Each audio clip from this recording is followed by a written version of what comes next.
नमस्ते दोस्तों। अभी तक हमने हजार्डस वेस्ट, उसके कैरेक्टरिस्टिक्स, उसका transportation, collection, storage, landfill, secure landfill का डिजाइन, कंस्ट्रक्शन, डेवलपमेंट के बारे में बात की। अभी जो हमको मालूम है कि जो हजार्डस वेस्ट की कैटेगरी आती है उसमें से कुछ वेस्ट ऐसी होती है जो कैलोरीफिक वैल्यू उसकी ज्यादा रहती है। तो अगर हजार्डस वेस्ट की कैलोरीफिक वैल्यू ज्यादा रहती है तो उसमें सबसे अच्छी मेथड जो है वो है इंसिनरेशन। तो ये डिसाइड होगी कैलोरीफिक वैल्यू के बेसिस पे। कैलोरीफिक वैल्यू यानी क्या? तो जो सब्सटेंस जलाने के बाद ज्यादा हीट देता है यानी उसकी कैलोरीफिक वैल्यू ज्यादा।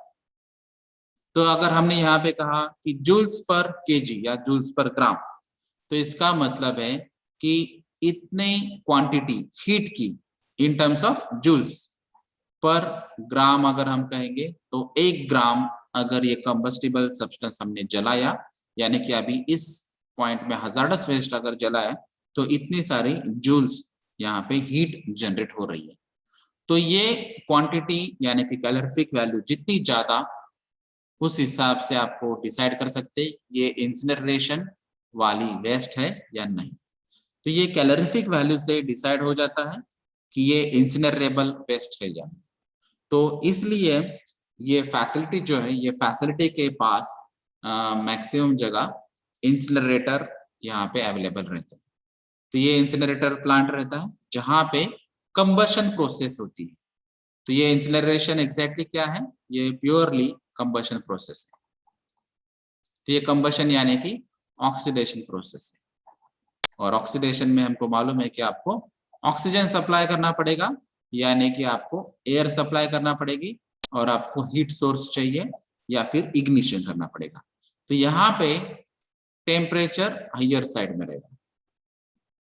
तो ये सिंपल इंसिनरेशन प्रोसेस क्या है? ये जो भी कैलोरीफिक वैल्यू ज्यादा वाली जो हजार्डस वेस्ट है उसको आपको जलाना है।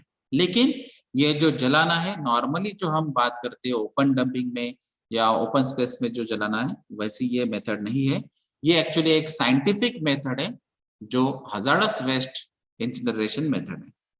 तो ये हजार्डस वेस्ट है और इसीलिए हमको मालूम है कि अगर इंसिनरेशन हम डायरेक्टली इसमें करते हैं तो यहाँ से एयर पोल्यूशन के मैक्सिमम चांसेस रहेंगे। और ये जो एयर पोल्यूशन रहेगा ये हजार्डस वेस्ट की वजह से रहेगा। तो ये ज्यादा टॉक्सिक और पॉइजनस और प्रॉब्लमेटिक रहेगा एयर में। अगर ये एयर में ये बहुत सारे पोल्यूटेंट्स आते हैं जो हजार्डस वेस्ट कैटेगरी वाले हैं तो ये इनहेल कर सकते हैं ह्यूमन बीइंग्स या एनिमल्स और जिसकी वजह से उनको हेल्थ प्रॉब्लम हो सकते हैं। तो आपको ये साइंटिफिक वे से ही आपको ये जाना पड़ेगा इंसिनरेशन के लिए। और इसीलिए यहाँ पे ये जो TSDF या CHW TSDF फैसिलिटीज रहती है वहां पे इंसिनरेटर्स रहते हैं। और जैसे जैसे नॉर्म स्ट्रिंजेंट होते जा रहे हैं और जैसे जैसे आपके रिसर्च होते जा रहे हैं उस हिसाब से इंसिनरेटर्स के डिजाइन भी चेंज होते जा रहे हैं। तो जैसे अगर हमने पहले बात करी तो कुछ साल पहले यहाँ पे सिर्फ प्राइमरी इंसिनरेटर रहता था यानी कि सिंगल स्टेज में इंसिनरेशन होता था। तो एक ही स्टेज में इंसिनरेटर होगा और कंबशन होने के बाद जो भी इसका फिल्ट्रेशन मीडिया है, जो भी ट्रीटमेंट है, उसके बाद में फिर ये चिमनी थ्रू यहाँ पे उसको एटमॉस्फेयर में भेजा जाएगा। तो जो भी मैक्सिमम परमिसिबल लिमिट्स है स्टेट पोल्यूशन कंट्रोल बोर्ड के उस हिसाब से वो एटमॉस्फेयर में सेंड कर सकते थे।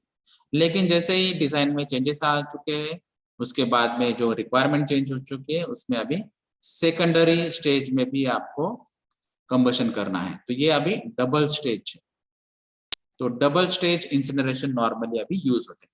यानी कि प्राइमरी स्टेज में कुछ टेम्परेचर में इंसिनरेशन होगा और वहां पे कंबशन होने के बाद सेकंड स्टेज में भी ये इंसिनरेशन होगा। तो ये इसका बेनिफिट क्या है कि कंप्लीट कंबशन प्रोसेस जिसको हम कहते हैं, तो ये कंप्लीट कंबशन प्रोसेस करने के लिए आपको ये 2 स्टेज में बर्निंग करना पड़ता है या इंसिनरेशन करना पड़ता है। तो कंप्लीट कंबशन की वजह से फायदा क्या होता है तो मैक्सिमम ये जो ऑक्सीजन या एयर सप्लाई है वो यूटिलाइज हो जाएगा, और जो कंपोनेंट्स है जैसे CO2 या नाइट्रोजन के कंपोनेंट से नॉक्स या सॉक्स कंपोनेंट से जो भी कंपोनेंट्स है, इससे ही आपको पता चल जाएगा कि कंबशन 100% हुआ है कि नहीं, या फिर मैक्सिमम कंबशन हुआ है कि नहीं, जो नॉर्मली प्राइमरी या सिंगल स्टेज कंबशन में नहीं होता है, और जिसकी वजह से इसमें अलग अलग कार्बन मोनोऑक्साइड जैसे यहाँ पे इनकम्प्लीट कंबशन के प्रोडक्ट्स यहाँ पे आते हैं, जो ज्यादा प्रॉब्लमेटिक है या ज्यादा हजार्डस है, जो कंप्लीट कंबशन की प्रोसेस की वजह से जो गैसेस आते हैं। दोनों भी प्रॉब्लमेटिक है, लेकिन इनकम्प्लीट कंबशन की वजह से जो गैसेस आते हैं वो ज्यादा प्रॉब्लमेटिक है, इसीलिए आपको सेकेंडरी यानी कि डबल स्टेज कंबशन करना पड़ता है। और जो बेनिफिशियल है, जिसकी वजह से यहाँ पे हजार्डस वेस्ट भी इंसिनरेट हो जाएगी, आपको हीट भी मिल जाएगी, और कंप्लीट कंबशन की वजह से जो एयर पोल्यूशन का जो लोड है वो लोड भी आपका कम हो जाएगा।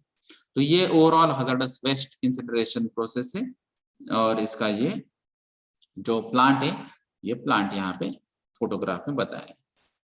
तो यहाँ पे जो हमने बात की, तो ये सिंपल इंसिनरेशन प्रोसेस है, उसके लिए अलग अलग इक्विपमेंट्स यूज हो सकते हैं।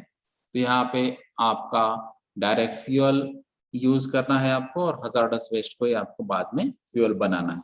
तो जो क्वांटिटी रहेगी वो क्वांटिटी के हिसाब से यहाँ पे ये इंसिनरेटर्स के डिजाइन होंगे, और इंसिनरेटर के डिजाइन के हिसाब से फिर ये जो टेम्परेचर्स कंट्रोलिंग पैरामीटर से या फिर जो एयर पोल्यूशन पैरामीटर से जो ट्रीटमेंट्स है वो डिसाइड की जाएगी, और उसके बाद में ही उसको चिमनी थ्रू आपको एटमॉस्फेयर में आप उसको सेंड कर सकते हैं। और जो हीट जो आती है यहाँ पे, वो हीट का यूटिलाइजेशन करना है आपको, और हीट का यूटिलाइजेशन आपके कोई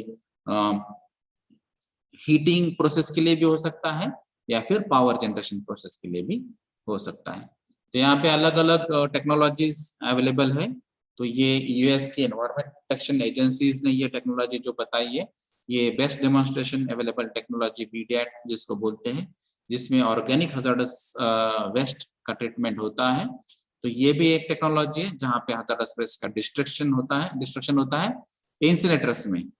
तो कुछ एक्सपर्ट्स ऐसा कहते हैं कि इंसिनरेशन ये लास्ट ऑप्शन है, और इंसिनरेशन की जगह अगर आपके पास कोई दूसरे बायोलॉजिकल ऑप्शंस है तो आपको पहले उसको ट्राई करना चाहिए। तो इंसिनरेशन अगर आपका लास्ट ऑप्शन आपको अडॉप्ट करना ही है, तो उसके लिए आपको अलग अलग प्रोसेस सेफ्टी पैरामीटर्स आपको चेक करना पड़ेंगे, और इफेक्टिवली उसको डिस्ट्रॉय करना है। क्योंकि यहाँ पे इंसिनरेशन है, इसका मतलब है यहाँ पे ऑक्सीजन सप्लाई आएगा, यहाँ पे ब्लोअर आएगा, यहाँ पे फर्नेस आएगी, यहाँ पे कुछ थर्मल मीडिया आएगा, यहाँ पे प्रेशर आएगा, और फिर टेम्परेचर कंट्रोल करने के लिए कुछ अलग अलग मीडियाज आएंगे, प्रेशर कंट्रोल करने के लिए अलग अलग मीडियाज आएंगे, गैस डिटेक्शन सिस्टम्स के लिए कुछ अलग अलग इंस्ट्रूमेंट्स और इक्विपमेंट्स आएंगे। तो ये सभी बातें आपको सेफ्टी पॉइंट ऑफ व्यू ध्यान में रखना है, और इंस्ट्रूमेंटेशन कंट्रोल का पार्ट यूज करना है। उसके अलावा जो इंसिनरेशन की वजह से जो टॉक्सिक कॉन्स्टिट्यूएंट्स या कंपोनेंट्स तैयार हो जाते हैं, तो उसको भी आपको ट्रीटमेंट देना है। अगर ये ट्रीटमेंट पॉसिबल नहीं है, तो उसका वेस्ट जो आता है वो वॉल्यूम कम से कम कैसे बनेगा, ये भी आपको फोकस करना है। तो जो टॉक्सिक कंपोनेंट्स है स्पेशली, उसका जो क्वांटिटी है या वॉल्यूम है, उसको आपको कम से कम करना है। उसके बाद में जो कंबशन प्रोसेस के बाद में जो रिमेनिंग रहता है वो रहती है ऐश। तो ये जो ऐश रहेगी, फ्लू गैसेस रहेगा और हीट रहेगी। क्योंकि अगर हम जनरलाइज प्रोसेस कोई भी इंसिनरेशन के बारे में अगर हम बात करेंगे, तो ये इंसिनेटर रहेगा। इंसिनेटर में आपको ये जो रॉ मटेरियल है, अभी आप बात कर रहे हैं हजार्डस वेस्ट की, वो एज अ वेस्ट फ्यूल बन जाएगा, या hazardous waste as a fuel बन जाएगा। आपको कोई भी इलेक्ट्रिसिटी या ऑयल या कोल या कोई भी इग्निशन सोर्स आपको यहाँ पे लेना है, और ये इग्निशन सोर्स की वजह से यहाँ पे फायर आएगी, और ये फायर थ्रू आपको ये अलग अलग एलिमेंट्स मिलेंगे। जैसे फायर की वजह से या कंबशन की वजह से यहाँ पे कुछ गैसेस इवॉल्व हो जाएंगे, और यहाँ पे हीट भी आएगी, और यहाँ पे ऐश आएगी। तो ये मेजर 3 एलिमेंट्स है जिस पे आपको फोकस करना है। तो ये ऐश कम से कम कैसे आ सकती है, इस पे ध्यान रखना है, और इसीलिए यहाँ पे आपको कंप्लीट कंबशन प्रोसेस पे फोकस करना है। तो ये कंप्लीट कंबशन के लिए आपको double stage converter, higher temperature या फिर साइज रिडक्शन करके आपको हजार्डस वेस्ट इंसिनरेट करना है। ऐसे अलग अलग टेक्निक्स आप अडॉप्ट कर सकते हैं।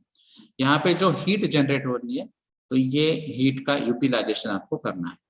तो हीट का यूटिलाइजेशन अलग अलग तरीके से आप कर सकते हैं, या फिर पावर भी, अगर यहाँ पे हीट ज्यादा क्वांटिटी में अवेलेबल है तो पावर जनरेशन भी यहाँ पे पॉसिबल है। अब ये जो गैसेस है, ये गैसेस पे आपको ट्रीटमेंट करना पड़ेगा, या फिर कुछ अलग इक्विपमेंट से आपको पास करना पड़ेगा। जैसे हमने पहले बात की थी स्क्रबर सिस्टम्स के बारे में, तो ये स्क्रबर जैसे इक्विपमेंट या एब्जॉर्प्शन कॉलम जैसे इक्विपमेंट्स है जहां पे एड्सॉर्बेंट यूज होता है, और ये जो टॉक्सिक गैसेस या पॉइजनस या मैक्सिमम हजार्डस गैसेस है यहाँ पे ये एड्सॉर्ब हो जाएंगे या एब्जॉर्ब हो जाएंगे। तो ये गैसेस आपको सेपरेट आउट करना है और उसके बाद ही आपको ये एटमॉस्फेयर में सेंड करना है। तो ये आपको कैरेक्टरिस्टिक्स या प्रॉपर्टीज से ही पता चलेगा, और उसके बाद में आपको ये सॉल्यूशन अलग अलग ट्राई करना है।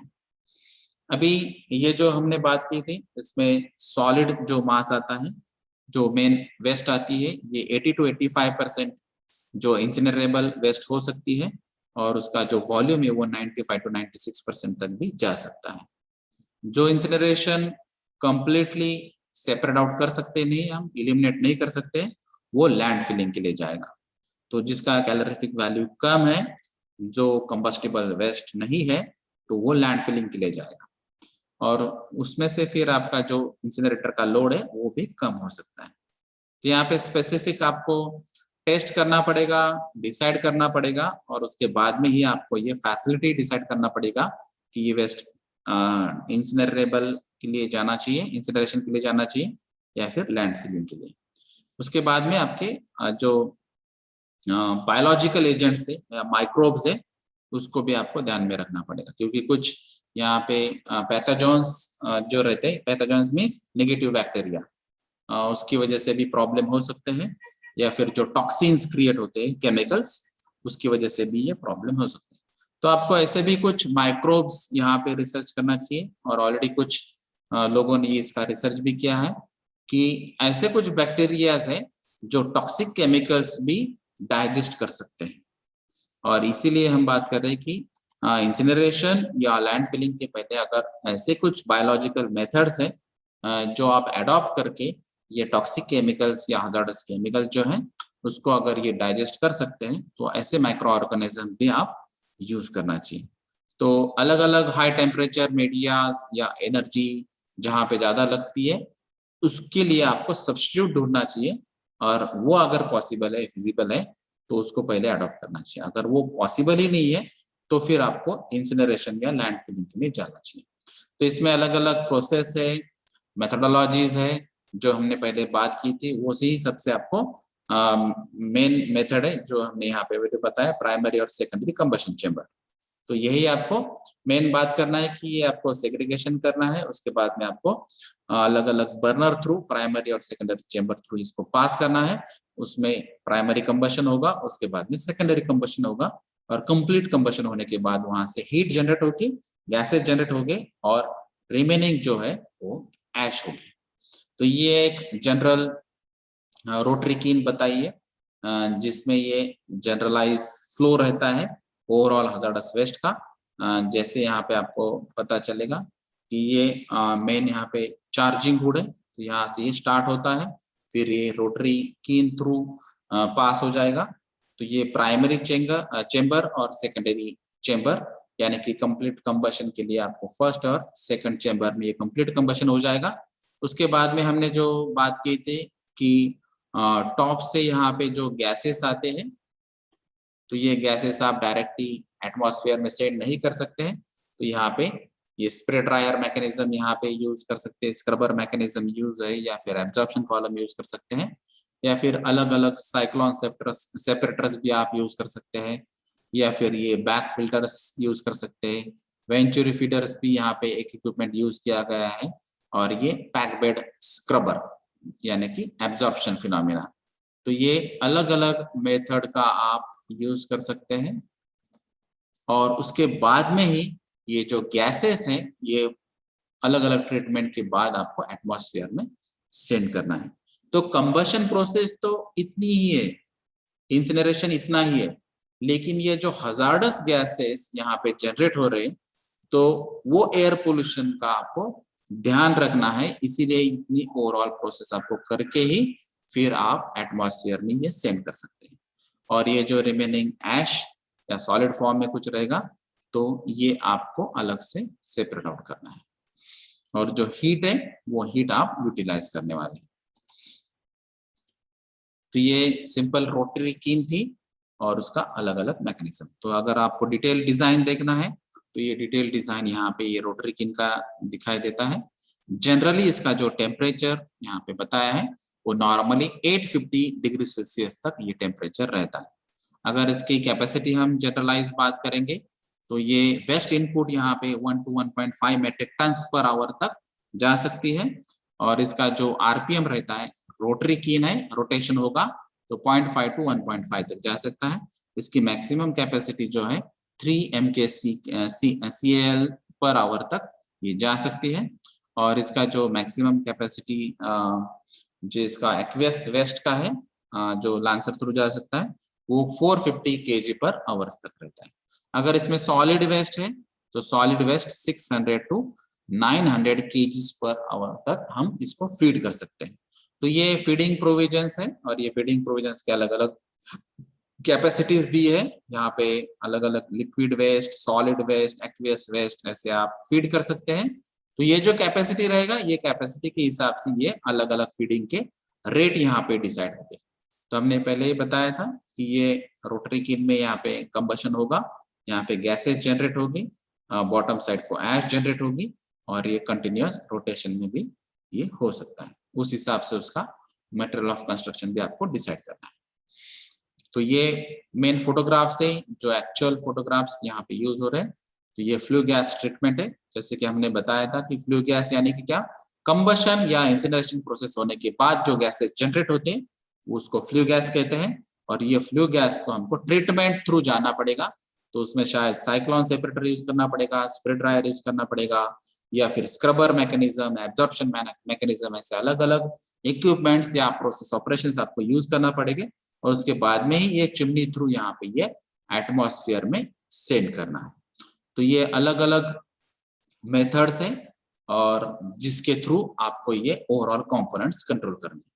तो इसमें नॉर्मली कंपोनेंट्स क्या क्या प्रेजेंट रहते हैं, तो यहाँ पे हजार्डस वेस्ट का अगर आप कंपोनेंट की बात करेंगे तो ये मेजर कंपोनेंट रहता है कार्बन, जिसकी वजह से कार्बन डाइऑक्साइड जनरेट होगा, क्योंकि हमने पहले ही कहा है कि इंसिनरेशन यानी कि ऑक्सीडेशन। तो यहाँ पे ऑक्सीजन सप्लाई करना है आपको, इनडायरेक्टली एयर सप्लाई करते हैं, एयर में ऑक्सीजन और नाइट्रोजन रहता है, तो ये ऑक्सीजन कार्बन के साथ रिएक्ट होगा और फिर उसकी वजह से कार्बन डाइऑक्साइड जनरेट करेगा। वैसे ही अगर यहाँ पे हाइड्रोजन एलिमेंट है हजार्डस का, तो यहाँ पे ऑक्सीजन सप्लाई कर रहे हैं और जिसकी वजह से वाटर तैयार होगा। ऑक्सीजन सप्लाई एलिमेंट करेंगे, अगर ऑक्सीजन एज ए एलिमेंट है, ये एटम है यहाँ पे और ये मॉलिक्यूल है, तो यहाँ पे ये मॉलिक्यूल तैयार हो सकता है। क्लोरीन एटम है तो उसकी वजह से HCl तैयार हो सकता है। नाइट्रोजन है जिसकी वजह से नॉक्स यानी कि नाइट्रोजन ऑक्साइड, सल्फर की वजह से सल्फर डाइऑक्साइड, फास्फोरस की वजह से P2O5 यानी कि फास्फोरस पेंटॉक्साइड। तो ये अलग अलग मिक्सचर के कंपोनेंट्स है जिसको हम फ्लू गैस कहते हैं। तो इंसिनरेशन के बाद जो गैस तैयार होता है उसमें अलग अलग ये कंपोनेंट हो सकते हैं, और ये कंपोनेंट किस नेचर के हैं, क्या प्रॉपर्टीज लेके आते हैं, टॉक्सिक नेचर के हैं या नहीं, उस हिसाब से उसका ट्रीटमेंट डिसाइड होगा और उसके बाद में ही वो एटमॉस्फेयर में सेंड होता है। तो ये अलग अलग कंपोनेंट्स और फ्लू गैसेस के मॉलिक्यूल्स। इसमें पैरामीटर जो हमने पहले ही कहा था कि रोटरी कीन के अगर पैरामीटर्स देखेंगे तो सबसे इंपॉर्टेंट है कि टेम्परेचर, क्योंकि इंसिनरेशन है तो temperature normally 850 plus degree Celsius यहाँ पे हो सकता है। उसके अलावा ये अगर आप आउटलेट वगैरह की बात करेंगे तो ये टेम्परेचर बढ़ भी जाता है, ये 1100 तक जा सकता है। उसके अलावा जो हम मैकेनिज्म्स के लिए अलग अलग प्रोसेस के लिए जो ड्रायर यूज कर रहे हैं, बैक फिल्टर यूज कर रहे हैं, स्क्रबर यूज कर रहे हैं या आईडी फैंस यूज कर रहे हैं, तो उसके भी अलग अलग टेम्परेचर्स 190 टू 40 या 100 टू 150, 50 टू 70। तो ये ओवरऑल कंट्रोल आपको रखना है, क्योंकि यहाँ पे ये जो प्लस माइनस साइन भी दिखाई देती है, इसका मतलब ही आपको सेट पॉइंट पे रखना है। इससे ज्यादा टेम्परेचर भी नहीं होना चाहिए, इससे कम भी नहीं होना चाहिए, और फ्लेक्सिबिलिटी जो होगी वो प्लस माइनस 50 डिग्री सेल्सियस या प्लस माइनस 100 डिग्री सेल्सियस तक ही होनी चाहिए। उससे ज्यादा आपको फ्लेक्सिबिलिटी यहाँ पे अलाउड नहीं है। तो ये सेट पॉइंट की वजह से आपको, और ये जो आपको कंप्यूटर बेस आपको ये स्क्रीन दिखाई देती है, तो ये कंप्यूटर थ्रू ही आप ऑब्जर्व कर सकते हैं कि इसमें अलग अलग टेम्परेचर्स क्या है, और कंप्यूटर पे आपको ये सिमुलेशन थ्रू पता चल जाता है इसका टेम्परेचर यहाँ से ज्यादा हो गया या कम हो गया, या फिर यहाँ पे कुछ अलग प्रॉब्लम अगर होता है तो वो भी आपको पता चल सकता है। जैसे कि यहाँ पे नेक्स्ट पैरामीटर जो है वो है प्रेशर। तो ये अलग अलग इक्विपमेंट्स पे अलग अलग प्रेशर क्या हो सकता है, क्या होना चाहिए, और आपको क्या कंट्रोल करना चाहिए, तो ये अलग अलग पैरामीटर्स आपको कंट्रोल करने हैं जो रोटरी कीज में या इंसिनरेटर्स में होते हैं। तो ये हुआ ओवरऑल इंसिनरेटर और इंसिनरेशंस और उसके अलग अलग पैरामीटर्स। Thank you.